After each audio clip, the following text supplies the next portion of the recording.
Hi, I'm going to make a Signet ring, and the thing is I'm going to make a dynamic profile to make the shank, and later I'm going to place the stones, okay, and then we'll make a channel, okay, for setting the stones. We'll put the prongs and we will make the engraving with Relief Studio. Okay, so we're going to start,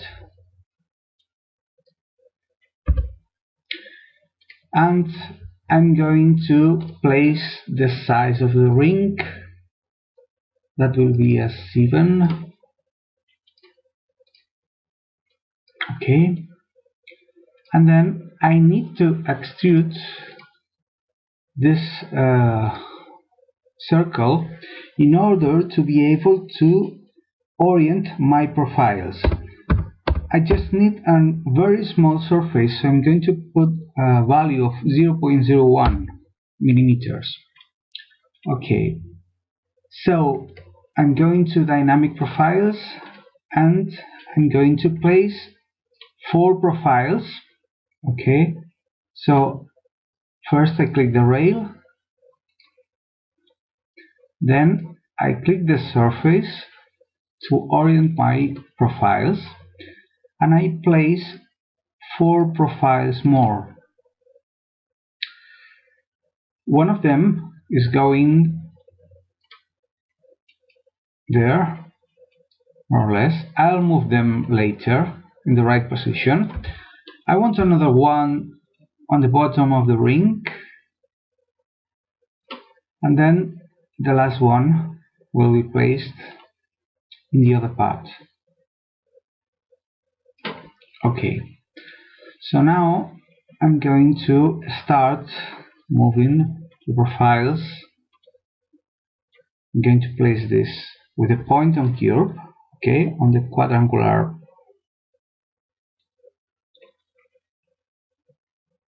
Okay, here. Okay, so now I change the profile. I play with the width and the height. I'm going to put an extended measure, and the height is going to be 1.6, as I usually do. Okay, now I'm going to play with both of these values. Okay, I start by this one. I'm going to play with the width.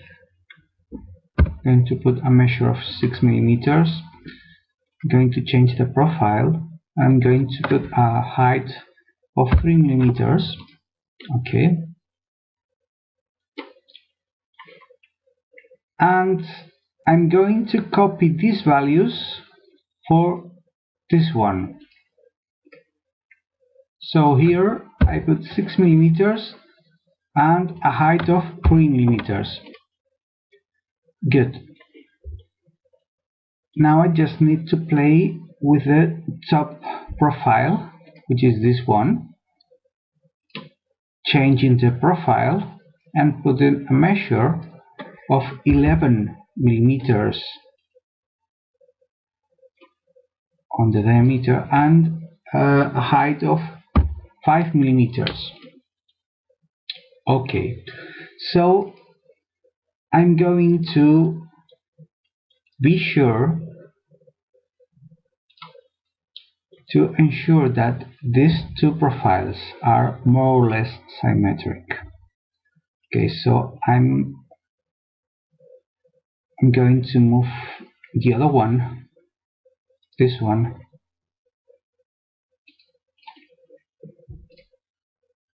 okay,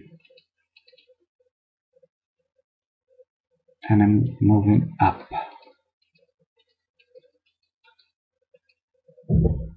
Good, like this.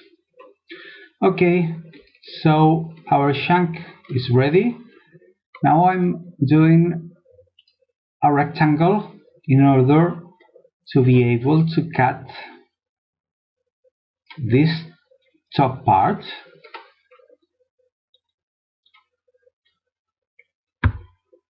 I'm moving a bit lower, and what I'm going to do is to make an AutoCAD here with this rectangle on the ring, like this. I have a flat part. Okay, so now we need to put one stone. Okay, and then I change to the wire view and I go to the Gem Studio. Okay, as I need to select the surface, I'm going to the perspective view, and here I select the surface. I come back to the top view, and in a point about from 0.5 to the border, I place one of the stones. I press enter. Press OK. And now I'm going to make a dynamic polar array of this stone. I just define 360 degrees, and I'm placing 18 stones. Okay, they are 1 millimeter diameter, and as I want a circle from all the stones, I go to drawing and then I click on circle. I place on the 0 point and I go to the center of the stones. Okay, I'm placing this on the top of the ring.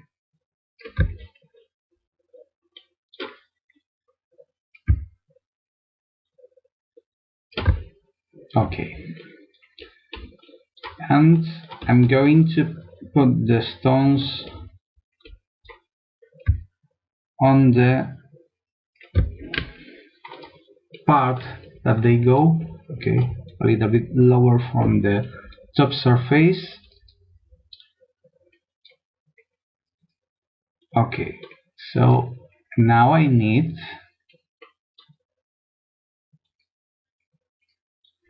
a dynamic profile, okay, a channel for setting the stones. So I go to dynamic profile, okay, and I'm going to select the rail, select the surface, and then invert the direction of the array apart on the profile, and I'm placing a profile that will make a channel on the top of my ring. So here I'm going to play a little bit with the width,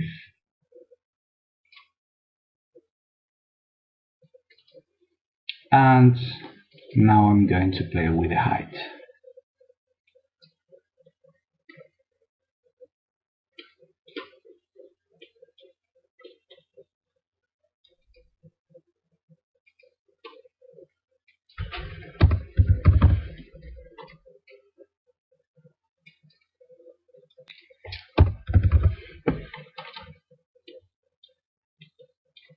Okay, like this should be okay.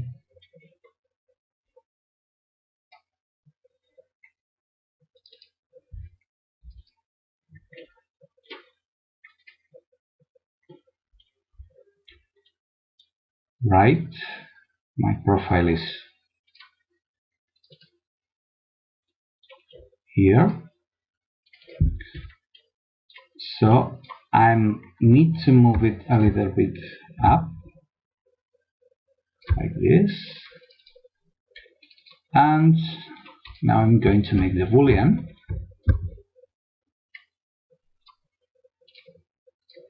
of this part with the dynamic profile in order to make the channel.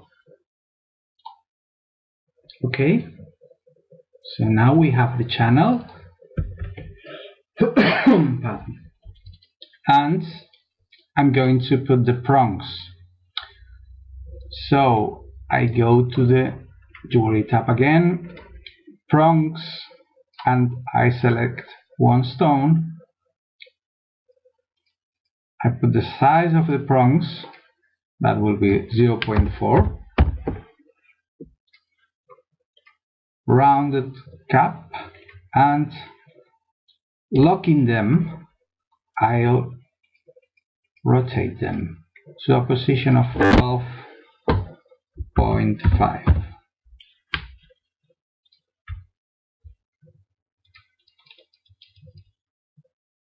Okay.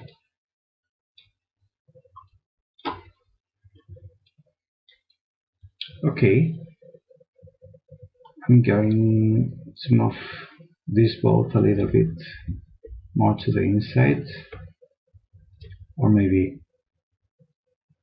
I'll just,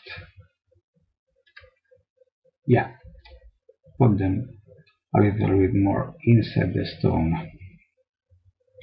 So I press similar to calculate all the rest of the stones.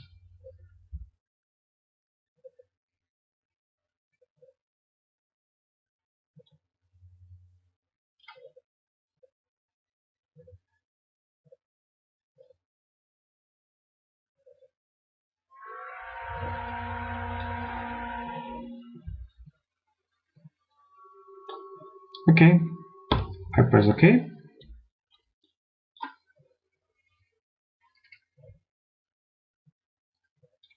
And now the rest is going to be making the engraving. Good, so I'm going to duplicate the edge of the flat part, and I'm going to hide all the rest. Here I want to put a letter of the text, so I'm going to place an R from the Edwardian script font, and that will be 4 millimeters long. Yeah, and as it has to be smaller, I go to the gumball transformer and I make it smaller.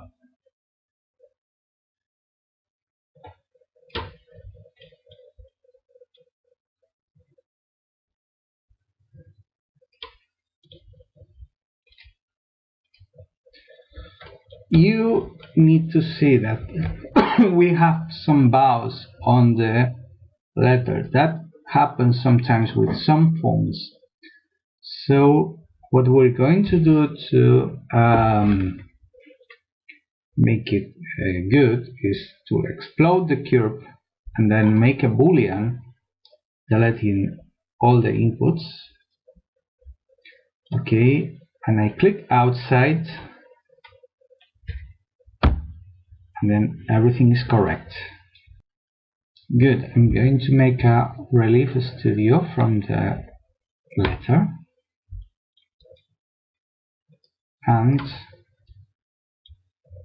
I'm going to put a height of 0.5 millimeters with an offset of 0.5, a quality of 400, and a relief shape rounded. So I make a preview.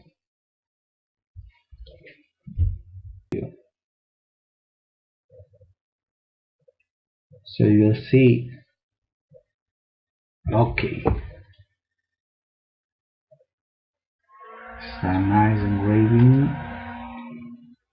So now I need to put Okay, we need to do a vertical symmetry in order to engrave the top part of the ring. So we come to the front and we make a vertical symmetry, and we delete the original one.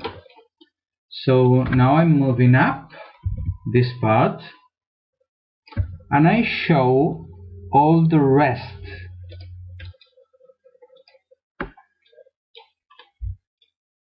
Okay, so I need to place the letter in the right position.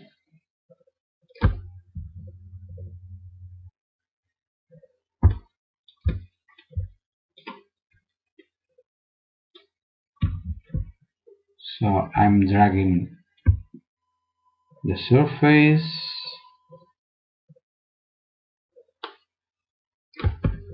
Okay, like this is going to be fine. And now I'm going to make the boolean, the difference boolean from the ring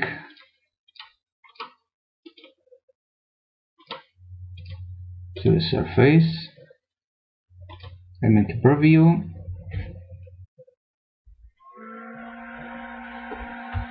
Okay,